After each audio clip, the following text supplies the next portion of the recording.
era um jogo que aconteceu em torno de 11 horas da manhã, Atlético e Cruzeiro. O Atlético, infelizmente, para minha tristeza, porque eu sou atleticana roxa, perdeu o jogo. O Cruzeiro saiu vitorioso, né? Deus falou, vou dar uma alegria para esse povo, coitado. Ganharam o jogo foi finalizado. Aqui, eu gostaria de trazer uma contextualização para Vossas Excelências sobre algumas dinâmicas que acontecem no mundo de torcida organizada. Da mesma maneira que Vossas Excelências não têm obrigação, por lei, de ter conhecimento jurídico, aqui nós também não temos muito conhecimento sobre o mundo de torcida organizada, com a exceção de quem é participante e vivencia essa realidade. Pois bem, em dias de jogos, sobretudo esses jogos que são maiores, que são de torcidas rivais, acontecem dentro das torcidas organizadas algumas caminhadas. Como que acontece? Toda torcida organizada tem as suas regiões. Por exemplo, a Máfia Azul. Tem a Máfia Azul Barreiro, a Máfia Azul Betim, a Máfia Azul Noroeste, Nordeste, a região Leste, e eles chamam de comando. Então, por exemplo, tem o 9º comando, 17º comando dentro da Máfia Azul. Dentro da Galocura, eles chamam de região. Então tem Galocura Zona Leste, Zona Sul, Nordeste, Noroeste. E o Daniel, como dito aqui, muito bem pontuado pelo Dr. Christian, ele é um homem de muita coragem e honestidade. O Daniel, eu não estou aqui para falar para Vossas Excelências que ele é um santo que anda. Não é. Até porque se ele fosse um santo que anda, uma hora dessa ele estava no altar de alguma igreja e não estava ali sentado no banco dos réus. Daniel era componente da Galocura região Nordeste. Ele era residente do bairro Jardim Vitória, então, em decorrência da região, ele era componente da Galocura dessa região. E todo jogo maior, como dito, a torcida sempre faz caminhada. Então, como que era a dinâmica? Sai ônibus de cada região. Então, sai um ônibus da Zona Sul, um ônibus da Zona Leste, um ônibus da Nordeste. E esses ônibus partem em direção à sede da torcida. Na sede, todos esses ônibus param, essa galera reúne toda e segue fazendo uma caminhada. Nessa caminhada, que na maioria das vezes são amplamente divulgadas nas redes sociais e contam com a participação não somente de pessoas vinculadas à torcida organizada, é aberta ao público. Nessas caminhadas eles saem cantando música do time, saem cantando hino, saem com faixa, bandeira, meio que uma demonstração não somente de apoio ao time, mas também uma demonstração de junção, de criar-se um grupo. Pois bem, nesse fatídico dia 4/3, Daniel tomou o ônibus da sua região, da Loucura Nordeste, desembarcou na sede. Da sede, fizeram a caminhada até a Independência. À época dos fatos, a sede da Loucura ficava no bairro Bonfim, ali na rua Caparaó, próxima à estação do metrô da Lagoinha, quase esquina com Pedro II. Fizeram a caminhada dali do Bonfim até o estádio de Independência andando e passaram o jogo, assistiram. No retorno, quando isso aconteceu, a polícia militar já estava fazendo escolta, porque já haviam acontecido alguns episódios de confusões generalizadas. Pode passar, por favor. Pois bem, aqui eu gostaria de trazer uma reflexão para Vossas Excelências do seguinte. Quando tudo aconteceu, a época dos fatos, esses fatos, eu não sei se Vossas Excelências se recordam, como é a memória, né? Eu tinha uma memória muito maravilhosa até a pandemia, eu tive Covid 3 vezes, e depois disso a minha memória ficou muito ruim, muito defasada. Mas, na época dos fatos, esse fato foi amplamente divulgado. Então, criou-se, né, uma especulação, um clamor social. Só se falava disso em reportagem, só se falava disso em rede social. E aí, quando instauraram as investigações e veio, posteriormente, a peça acusatória, que é a denúncia que é oferecida pelo Ministério Público, veio uma narrativa um tanto quanto delirante e com excesso acusatório exorbitante. Por quê? A denúncia, ela narra que a vítima foi agredida e durante a instrução do processo pôde ser percebido de que foi tratado isso aqui enquanto uma emboscada. O que vou demonstrar para Vossas Excelências não é condizente com a realidade dos fatos. Quando o Daniel foi denunciado junto com o Alan, o Renato, o Marcos Vinícius e o Diego, que são corréus que já foram julgados, e eu inclusive tive a honra de ser constituída enquanto procuradora de outros 2 corréus e também fazer esse plenário outras vezes, quando eles foram denunciados por tentativa de homicídio, com 3 qualificadoras, o artigo 288, que é a associação, e o artigo 41B do Estatuto do Torcedor, que é provocar tumulto ou incitar violência. A denúncia foi oferecida, foi recebida pelo juízo, e eu gostaria de ler algumas partes aqui e dizer para Vossas Excelências o que trazia essa denúncia, essa narrativa. Quando foi colocada a tentativa de homicídio inicialmente, foi trazido pelo Ministério Público que a tentativa somente não se consumou porque a PM chegou ao local e evitou que os fatos ocasionassem na morte da vítima, porque supostamente a polícia militar teria dispersado as pessoas, os algozes da vítima. Quando se tratam das qualificadoras, o Ministério Público colocou o motivo fútil, falando que era pelo simples fato de que a vítima era torcedora do Cruzeiro. O recurso que dificultou a defesa da vítima, eles falam que é porque a vítima não conseguia esboçar ato defensivo e porque a vítima estava desarmada. Por fim, no meio cruel, porque supostamente isso aqui teria trazido para a vítima um maior sofrimento físico e mental. A denúncia foi recebida, teve prosseguimento na ação penal, aconteceram as audiências de instrução e julgamento, posteriormente todos foram pronunciados, mas o Daniel, juntamente com o Renato e o Alan, ele não foi pronunciado no 288, que é o crime de associação, porque precisa demonstrar-se um vínculo e uma permanência que não foi demonstrada na primeira fase pelo Ministério Público. Pode passar, por favor. Solta esse vídeo, por favor. Passa para o lado mais uma vez. Receptada, a gente tinha um bando de torcedores, a gente pegou uma rua ali na altura do Prado, na trazia, a gente desviou, apareceu um grupo de torcedores e começou a ver aquela veículo com pedra. Aí a gente desceu para proteger até o bem, a nossa foi o bem de vazar no completo da empresa dele. Aí foi meio que um emboscado, quando a gente desceu, aí apareceram mais torcedores, eles que estavam escondidos, aí aconteceu. Esse vídeo foi retirado da IJ, que é a audiência de instrução e julgamento da primeira fase desse processo. Na audiência de instrução e julgamento, que foi narrado pelas testemunhas de acusação e pela vítima, foi a seguinte história. Eles estavam passando pela Avenida Amazonas e, segundo a testemunha Jonathan, coincidentemente, por coincidência, quando eles passaram por um ponto de ônibus, haviam alguns torcedores do Atlético. Esses torcedores enxergavam de uma maneira biônica, eles conseguiram enxergar dentro da Kombi, alvejaram essa Kombi com pedras, e aí o pessoal que estava dentro da Kombi, que segundo eles também não eram da Máfia Azul, né, deveriam estar voltando de um culto da Igreja Universal do Reino de Deus, não eram de torcida, decidiram descer, ir em direção aos seus algozes, quando a vítima, né, foi agredida. Essa é a narrativa que foi trazida pelas testemunhas e pela vítima na primeira fase do processo. Pode passar, por favor, Lorena.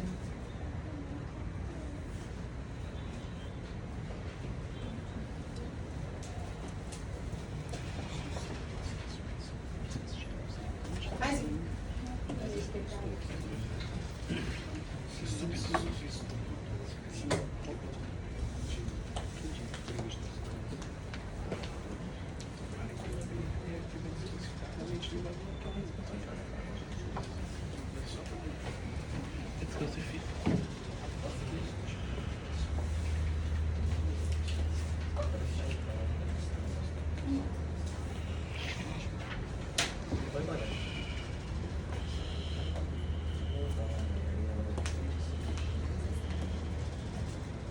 Retornando enquanto Lorena não tem uma ajuda divina ali para destravar o computador, foram ouvidas na primeira fase, enquanto testemunhas desses fatos, a vítima, o senhor Jonathan, que também é integrante da Máfia Azul, mas que nega esse fato, e o senhor Diego, que também é integrante da Máfia Azul e nega esse fato.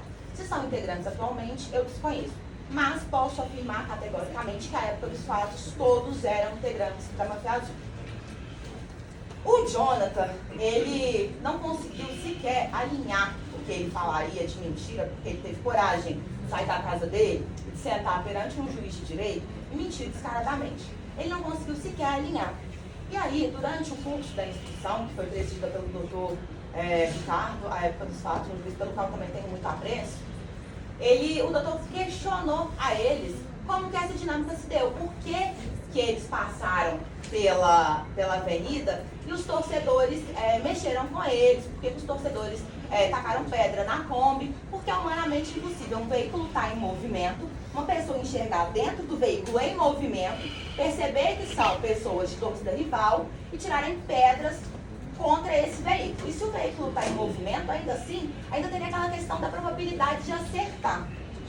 Pois bem, depois que passamos disso, depois que aconteceu esse discurso, nós paramos para assistir também os vídeos da audiência de instrução e julgamento, onde os policiais militares e a polícia civil que conduziu as investigações foram ouvidas acerca desses fatos.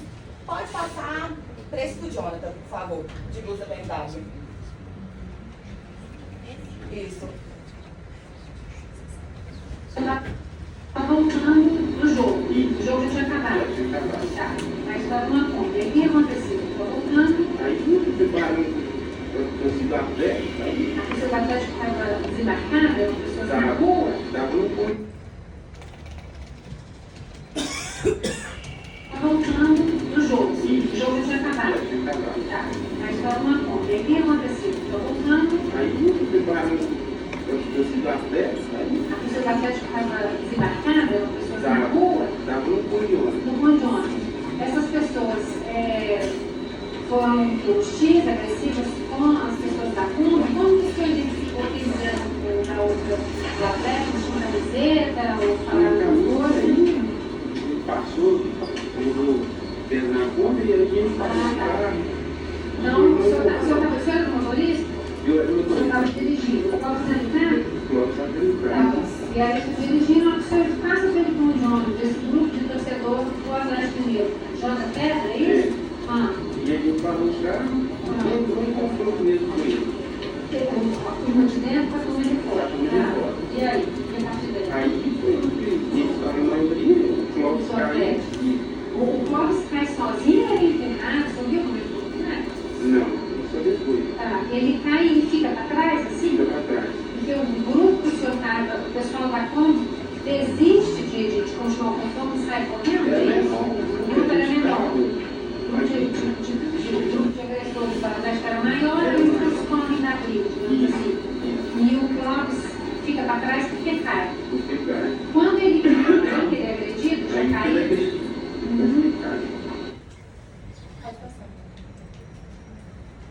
Nossa, pode dar volta para você. E aqui eu começo contando para Vossas Excelências a realidade do que efetivamente aconteceu. Não do que gostariam que nós acreditássemos. Porque eu posso dizer para Vossas Excelências, querendo que Vossas Excelências acreditem, por exemplo, que de dia eu sou advogada, mas que à noite eu faço cosplay da Beyoncé, da minha mulher mais bonita do mundo. É uma coisa que eu gostaria se Vossas Excelências acreditassem, mas que não é condizente com a realidade dos fatos. Então, conheceis a verdade e ela vos libertará. Pode ir para o próximo. No dia dos fatos, e aqui eu começo dizendo para Vossas Excelências, que no mesmo dia, as câmeras de segurança desse vídeo, da briga, foram recolhidas pela PM muito prontamente, o que eu achei assim, de uma diligência extrema, muito boa, muito garantidora, porque esse vídeo poderia sumir, ele poderia ter sido apagado, ele poderia ter sido vendido. No mesmo dia, a PM arrecadou essas imagens e elas já começaram a ser amplamente divulgadas. O Daniel não havia sido identificado. Num primeiro momento, a única pessoa que foi prontamente identificada nesse vídeo foi o Corréu Marcos Vinícius, que também já foi submetido ao conselho de sentença e teve o seu crime desclassificado. Mas o Marcos Vinícius ele foi identificado prontamente por ser uma figura muito conhecida e popular aqui em Minas Gerais, sobretudo no âmbito de torcida organizada, e pelo seu porte físico, que era diferenciado dos demais integrantes ali daquela confusão. Né? Ele é alto, ele é forte, ele tem uma tatuagem nas costas e ele estava sem camisa, e aparecia essa tatuagem bem nitidamente. Como dito aqui pelo promotor, até então o Daniel não tinha se identificado nessa briga. A Polícia Civil, na fase de investigação preliminar, fez uma listagem de todos os diretores da torcida organizada e de todas as pessoas da torcida organizada que tinham histórico violento, que tinham já esse hábito terrível de sair de casa para arrumar confusão e brigar. E a polícia, muito diligente, fez um requerimento das herbes dos aparelhos telefônicos. Como que isso funciona? Eu gostaria que a doutora Flávia explicasse um pouco melhor do que eu como que funciona esse levantamento. Mas é uma possibilidade de aferir se uma pessoa estava em determinado local, certo, doutora? Sim, quando a gente está com o telefone aqui, todos nós hoje temos um smartphone nas mãos. Antigamente a gente tinha aquelas antenas de televisão, antenas de telefonia gigantescas. E não necessariamente a ligação que você fazia dessa antena, a ligação que você fazia daqui, era jogada para a antena mais próxima. Hoje nós temos as ERG, que são aquelas anteninhas que nós vemos em cima dos prédios, que elas são, a gente chama de estação rádio base. E elas permitem, pela triangulação, dizer o local exato em que a pessoa se movimentou durante aquele dia. Ainda que você não faça nenhuma ligação daquele telefone. Então você consegue fazer uma localização precisa dessas pessoas. E foi esse trabalho diligente que eu mencionava aqui com o Dr. Christian mais cedo, que foi um inquérito muito bem desenvolvido, muito bem apurado, elogiável da Polícia Civil aqui das Minas Gerais. Isso. Quando foram feitos esses requerimentos das herbes, sequer foi requerido pela Polícia Civil uma linha telefônica em nome ou em titularidade do Daniel, porque ele não tinha sido identificado. O Daniel era integrante da Galocura há pouquíssimos tempos, então ele sequer era conhecido pela polícia. Mas o mesmo Daniel foi a primeira e única pessoa que compareceu espontaneamente em sede de Polícia Civil e teve a dignidade de sentar perante a autoridade policial e falar: oi, então, eu sou aquele ali do vídeo. Esse rapaz aqui, a polícia falou, mas esse aqui, ele não. E ontem ele conversando comigo, ele falou duas coisas que eu achei muito legais e eu quero contar para Vossas Excelências. A primeira foi: doutor, eu não quero falar porque eu tenho vergonha de contar o que aconteceu. Eu não sei o que eu estava achando da vida na época daqueles fatos. Eu tenho vergonha de falar sobre isso perante a minha esposa. A senhora deixa eu não falar? Falei, eu não deixo nada, a escolha é sua, você não quer falar, não fale, né? Cada homem é dono da própria vontade, do próprio destino. E a segunda coisa que ele estava me contando, a gente discutindo sobre o vídeo, ele falando: doutora, na época, para eu mostrar e identificar que a época dos fatos, quem conduzia a investigação era uma delegada, eu mostrava para ela e falava assim: não, eu sou esse daqui. Ela é esse daqui, ele não, é esse daqui. Ela, mas isso daqui não parece você. Ele, não, mas sou eu. E a delegada sempre confundindo, tanto que quando fizeram a identificação, ele teve que ir na delegacia apontar. Eles reportaram o vídeo, isso ele me contando, para identificá-lo. É importante colocar, doutora Aline, que mais do que simplesmente confessar um crime, a nossa legislação prevê expressamente a figura da autodelação. E como foi dito aqui pelo Ministério Público, pela doutora Aline, aqui não havia nenhuma prova indiciária, ele não foi preso, embora pessoas tenham sido presas nesse dia. Isso não foi o que ocorreu com o Daniel. Na verdade, nós estamos diante, doutor Matheus, e a gente vai pedir que seja quesitado nesse sentido, da figura da autodelação.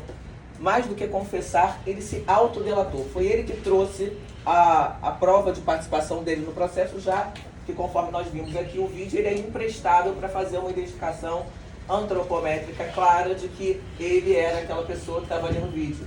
Essa narrativa vem da própria autodelação que ele faz em sede policial. E muito, muito bacana isso também, porque a época dos fatos, depois que aconteceram todas essas situações, o Daniel precisou mudar-se de Belo Horizonte em decorrência das ameaças que ele sofria. Então ele não somente teve coragem de se identificar, mas ele também teve a coragem de estar aqui hoje sentado perante Vossas Excelências.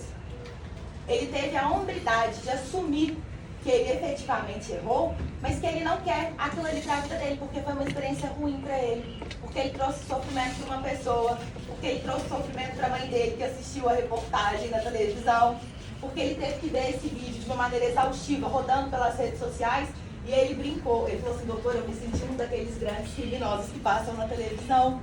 Pode passar, por favor.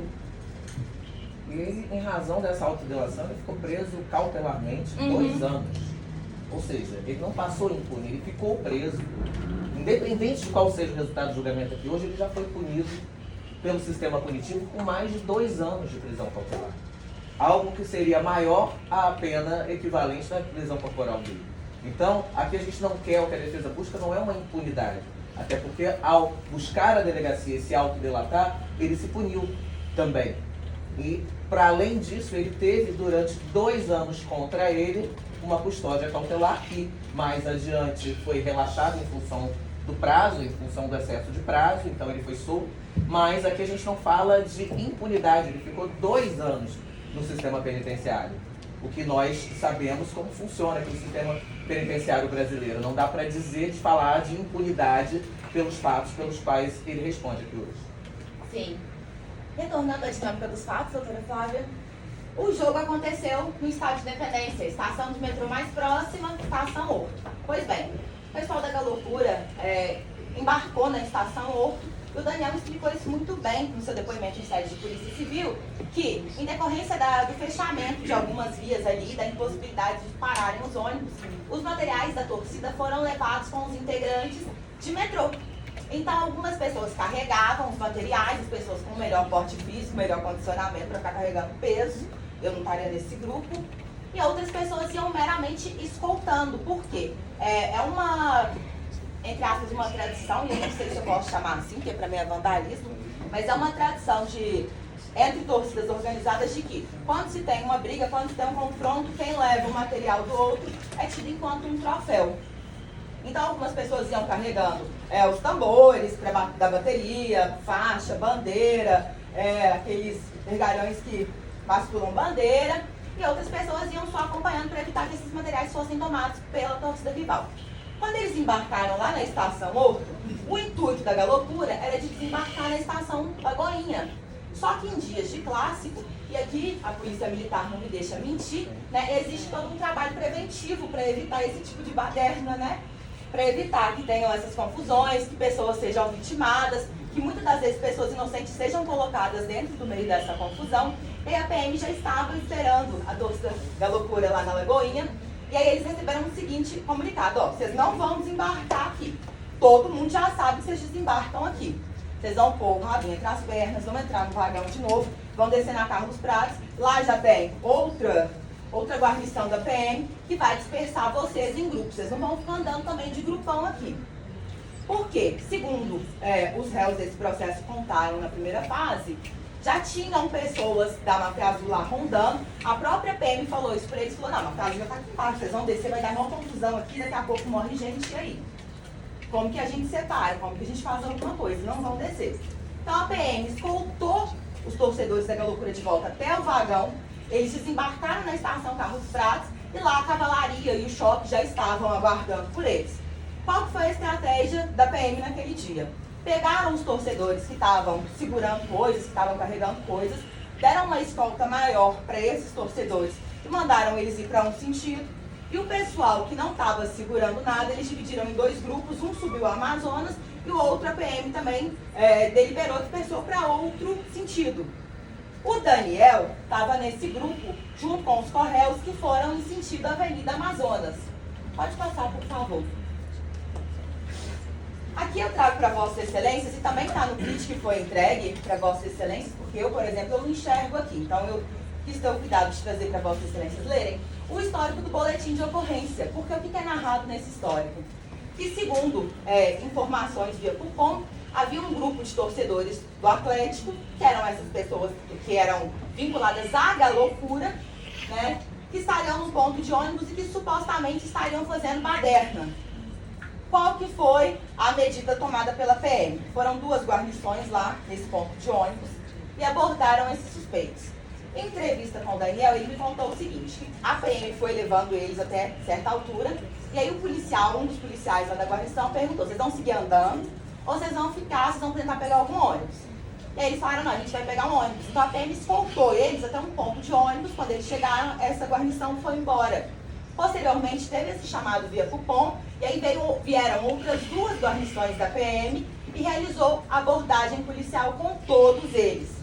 No boletim é narrado para Vossas Excelências, e não sou eu ali que estou dizendo, mas é a Polícia Militar, né, que é dotada de fé pública, que todos foram revistados e que nada de ilícito foi encontrado com eles. Não tinha rojão, não tinha paus, não tinha ferros com os réus.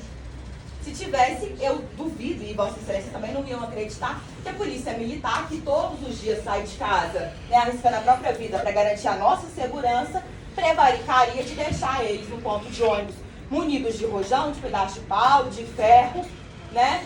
Sem registrar isso na ocorrência. Pois bem, enquanto eles estavam lá sendo revistados pela PM, terminou a abordagem. Na medida em que eles eram revistados, a PM colocou todo mundo encostado na parede, revistava um, olhava outro. Daniel contou que foi um sacode, que todo mundo foi efetivamente revistado da cabeça aos pés. Eles iam sendo colocados de outro lado, até que terminou a revista de todo mundo.